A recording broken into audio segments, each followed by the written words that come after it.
Balmoral's a much easier place to photograph, much freer, no security. The only people with us were her dresser, her page, and her driver. It's very relaxed up there. The estate's closed while they're up there anyway.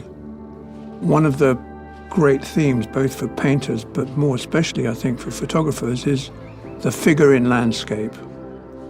And one of my favourite paintings, going back a long time since I was at art school, was Gainsborough's portrait of Mr. and Mrs. Andrews. And this young couple who've just got married are in the field, dressed up in the most unlikely of clothes for being in a field. And so this got me to thinking that how important a figure in landscape would be. And if I could photograph Her Majesty in a similar vein, I realised it hadn't really been done before as a portrait, then that's what I was going to try and do. Being asked to go out into the wilds of Balmoral, fully clothed in the thistle robes, was just a novelty. I didn't want the landscape to be dominant.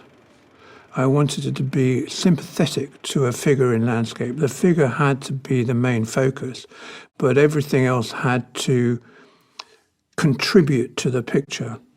So when I saw this location, I thought, well, the river or the beck will mirror the robe. There's some pine trees there with dark green, which will mirror the thistle robe. And it was important to me that I had infinity, so the eyes could go right to the background, stretching, right to the distant hillside. And in the foreground, there was heather.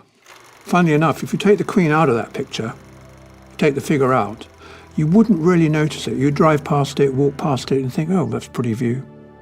But a pretty view doesn't make a landscape. Put a figure in it and it works.